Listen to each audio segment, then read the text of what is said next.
요즘에는 세상이 너무나 좋아져서 여러 가지 이점들도 많이 있죠. 힘든 것들도 있지만 정말 좋아지지 않았습니까? 옛날에 비해서 보고 싶은 영화를 언제든 볼 수 있어요. 엄청나게 돈을 들이지 않아도. 그리고 무엇보다 음악을 마음껏 들을 수 있다는 것이 참 좋은 것 같습니다. 제가 어릴 때만 해도 음악을 그렇게 원하는 대로 듣지를 못했거든요. 그래서 테이프 있죠. 카세트 테이프들. 이런 것들을 언제까지 들었죠? 다 늘어질 때까지. 그러면 늘어지면 어떻게 합니까? 냉동실에 넣어놓죠? 또 듣지 않습니까? 근데 이것은 정해진 것만 듣는 거니까 내가 원하는 걸 들을 수가 없어요. 테이프를 들으려면 순서도 기다려야 되니까. 그 다음에 뭐 CD가 나와서 이제 다음 곡을 들을 수 있었다라고 하지만 그래도 CD 하나를 놓고는 내가 원하는 걸 들을 수 없죠. 그래서 어떤 것이 있었죠? 혹시 아십니까? 레코드사에 가면 내가 원하는 목록을 적어주면 이것을 어떻게 줘요? 테이프로 만들어주죠. 뭔지 아십니까? 레코드사에 가면 이렇게 불법이죠. 불법 사실은. 내가 원하는 곡 하면 녹음을 해줍니다. 이거 말고 또 뭐가 있냐면 밤 10시쯤 되면 뭐가 빛나는 밤에 뭐 이런 거 하잖아요. 그래서 들으면서 내가 원하는 곡, 좋은 곡이 나오면 며칠 기다렸다가 이 곡이다 싶으면 어떻게 하죠?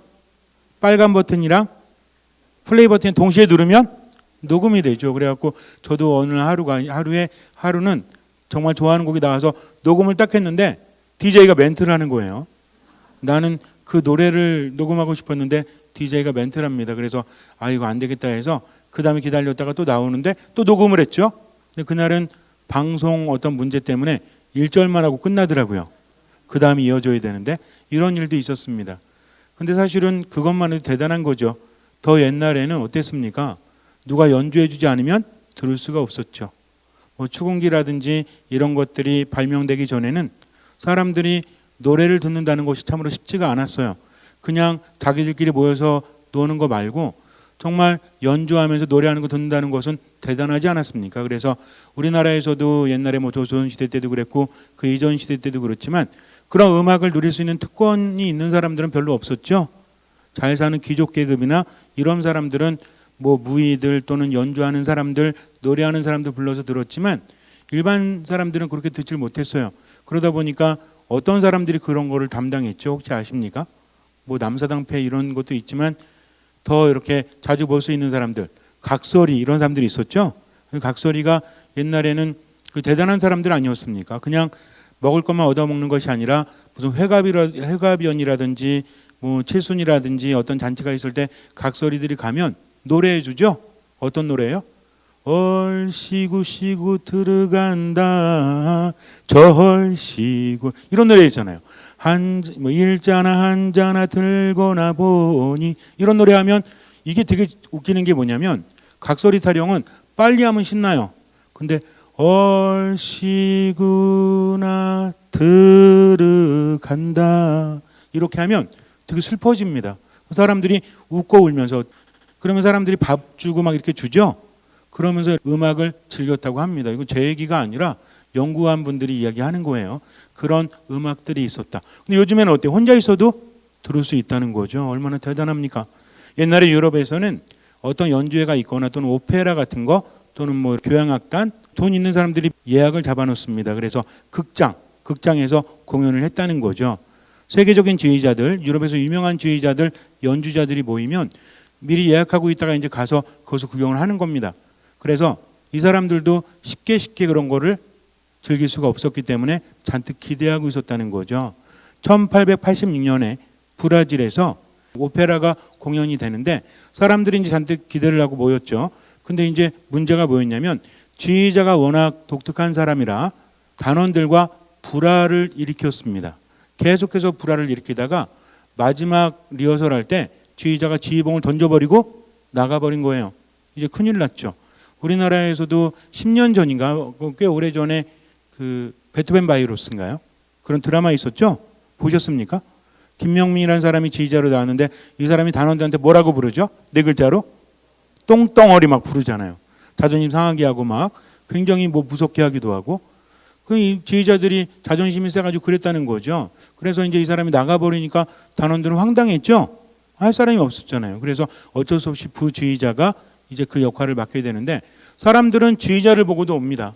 왜냐하면 대단한 지휘자가 지휘를 하기 때문에. 근데 가만히 보니까 이름도 없는 부지휘자가 하니까 사람들이 야유를 퍼붓는 거죠. 못돼서가 아니라 잔뜩 기대하고 있었기 때문에. 제가 방금 전에도 말씀드렸지만 잔뜩 기대를 하고 있었기 때문에 이제 그 지휘자가 지휘를 하면 좋겠다는 생각을 했겠죠, 당연히. 근데 지휘자가 아니라 어디서 못 보던 사람이 하니까 사람들은 이제 열받는 거죠. 우리도 얼마 전에 그랬잖아요. 그 어디죠? 어디 팀이었지? 그 축구팀 있잖아요. 그 크리스티아노 호날두 팀. 거기가 어디지? 유벤투스요? 어쨌든 그래가지고 우리나라에서 이렇게 친선 경기하는데 누구 나오기로 했죠? 호날두가 나오기로 했죠. 근데 안 나왔잖아요. 난리가 났었잖아요. 왜 그랬습니까? 사람들 누구 보러 간 거죠? 호날두 보러 간 거잖아요. 나머지 사람들 대단하긴 했지만 그 사람 안 나와가지고 뭐 지금 어떻게 잘 처리가 됐는지 모르겠지만 마찬가지였습니다. 그러니까 이제 부지휘자가 지휘를 하는데 사람들이 야유를 하니까 못하겠다고 나가버린 거예요. 이 난리가 났죠. 이제 잠깐 멈춰졌습니다. 그래서 이제 어떻게 하나 그랬더니 지휘자 이제 몇 명 지휘자들이 있는데 합창을 맡은 지휘자도 있어요. 근데 이 사람은 전체적인 어떤 공연을 한다기보다는 합창 연습을 시킬 때 지휘를 하는 그런 사람이었습니다. 하라고 하니까 하겠습니까? 안 하죠. 미쳤다고 해요. 부지휘자도 이렇게 쫓겨나듯이 나가버렸는데 그래서 나는 못하겠다 이렇게 해요.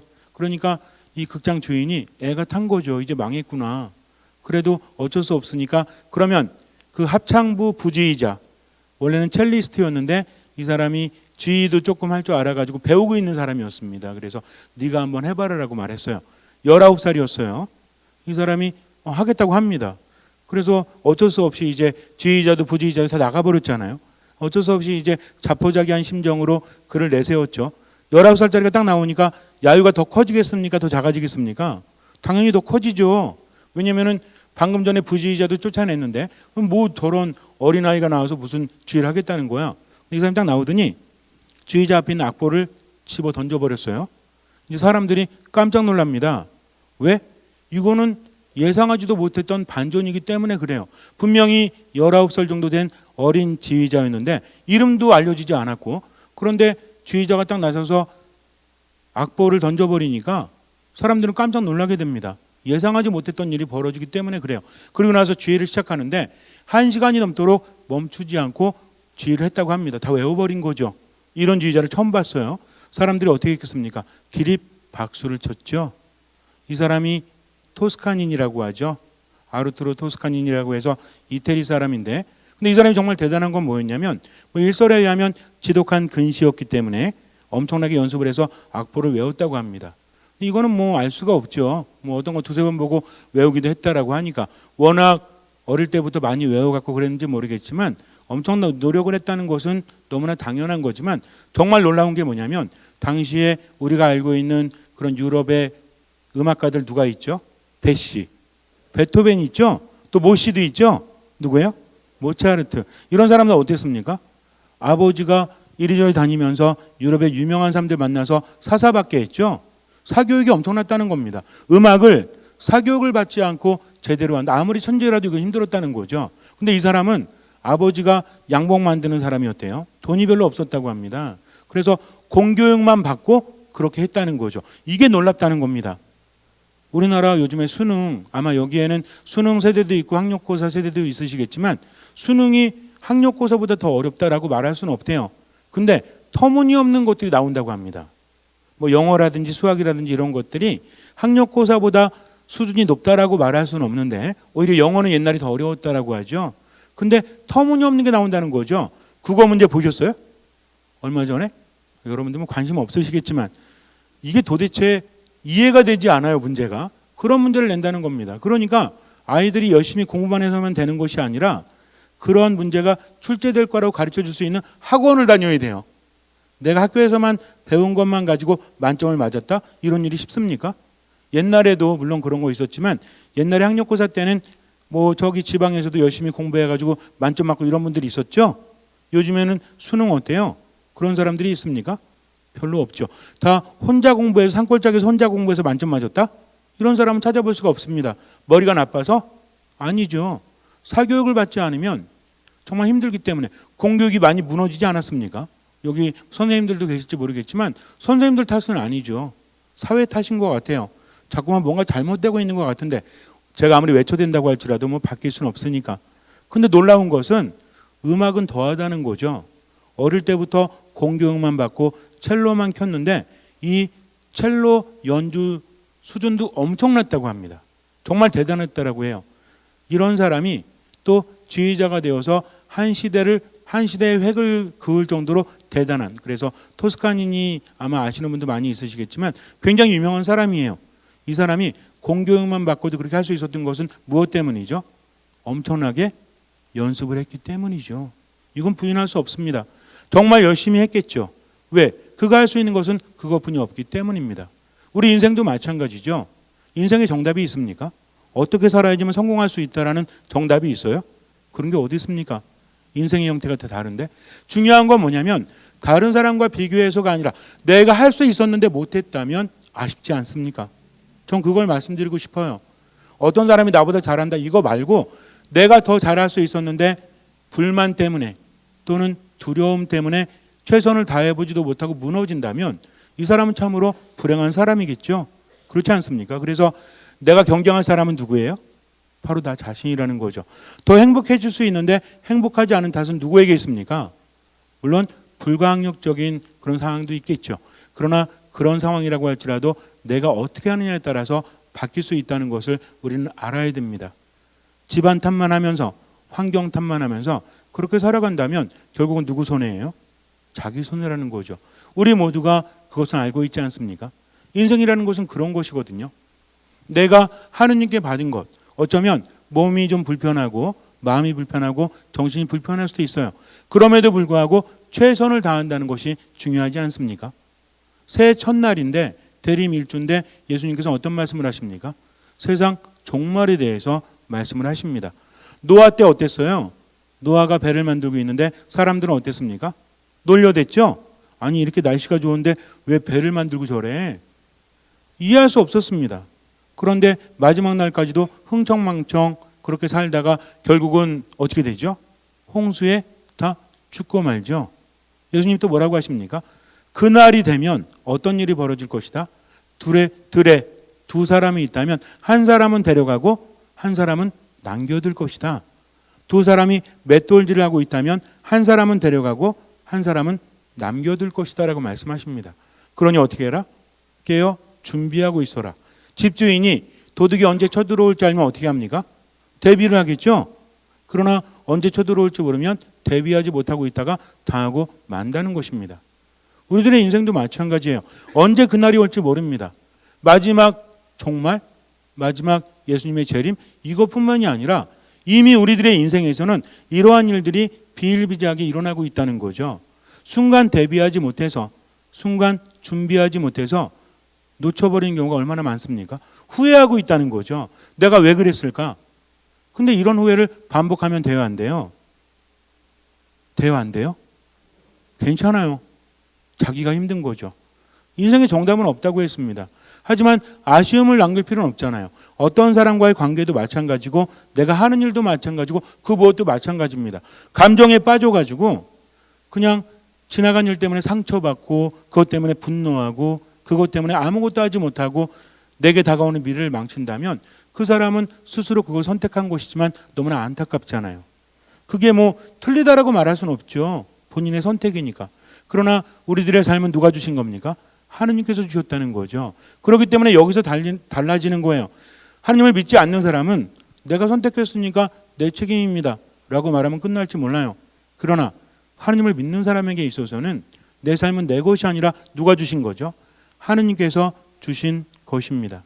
그렇기 때문에 내가 최선을 다하고 나머지를 맡길 때 기적이 일어난다는 것이죠. 믿음이라는 것은 내 마음대로 살아가는 것이 아니라 그분의 뜻대로 삶의 중심을 잡고 살아가는 겁니다. 그럴 때 흔들리지 않는다는 거죠. 행복이란 무엇입니까?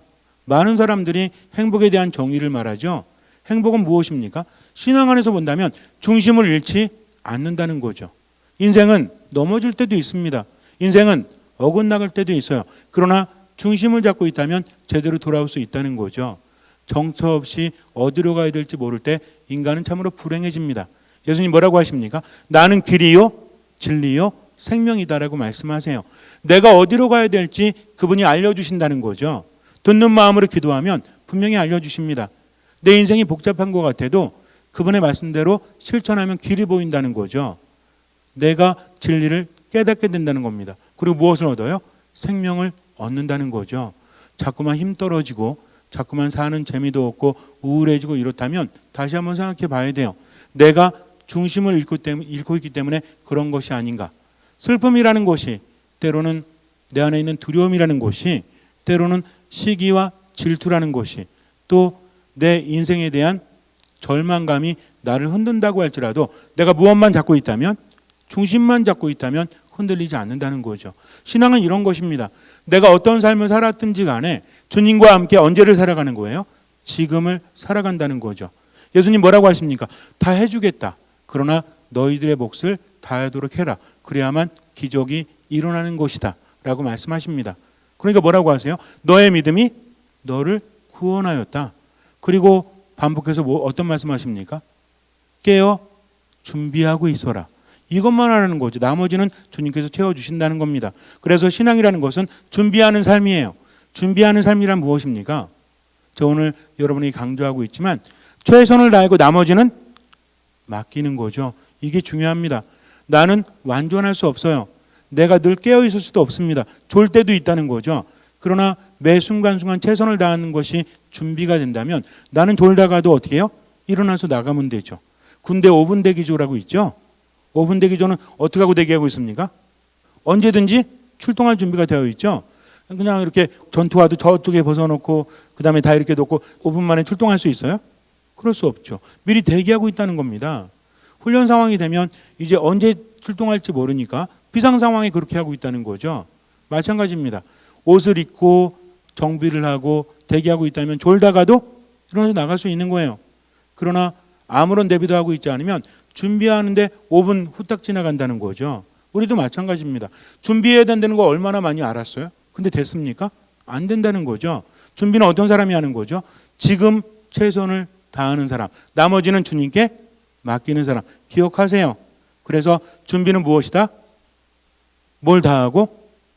최선을 다하고 나머지를 주님께 맡기는 거다. 근데 이것도 쉽지가 않습니다. 그러니까 주님께 맡긴다는 것도 쉽지가 않으니까 어떻게 해야 되냐면 생각 많이 하지 말고 묵상하자는 거죠. 주님과 대화하는 겁니다.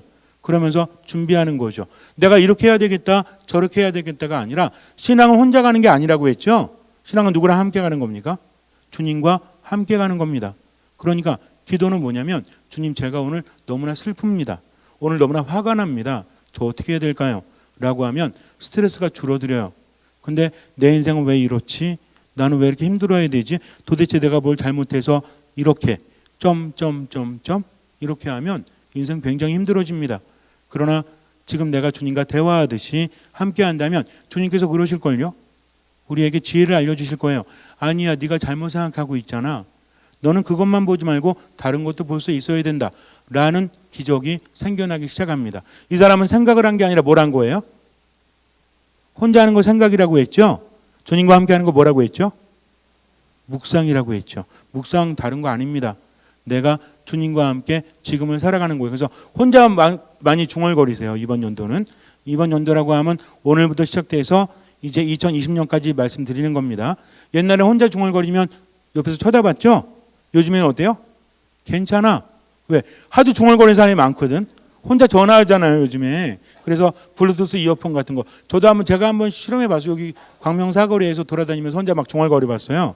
근데 아무도 쳐다보지 않더라고요. 간혹 가다 어떤 사람이 뭐 초소형 이어폰을 꼈나? 라고 보는 사람은 있을지 모르겠지만 괜찮아요. 그래서 여러분들도 마찬가지로 길을 갈 때도 주님 제가 오늘 너무 힘들어요. 너무나 힘들어서 죽고 싶습니다. 저 어떻게 해야 될까요? 하면 기도가 된다는 거죠. 그러나 성호를 그으시고 그렇게 하시기 바랍니다. 준비한다는 것은 아무리 생각해도 안 되는 거예요. 그러니까 준비하는 신앙인은 어떤 사람이다? 뭘 다하고? 최선을 다하고 나머지를 맡기는 사람. 그리고 평상시에도 혼자 생각을 많이 하는 게 아니라 어떤 사람? 묵상하는 사람. 주님과 함께 대화를 나누는 사람. 여러분도 어렵지 않죠? 한번 실천해 보세요. 자, 오늘 또 그냥 대충 듣고 가시면 안 돼요. 자, 뭐라고 했죠? 준비하는 것은 무엇이다? 준비하는 신앙인은 최선을 다하고 나머지를 맡기는 거다.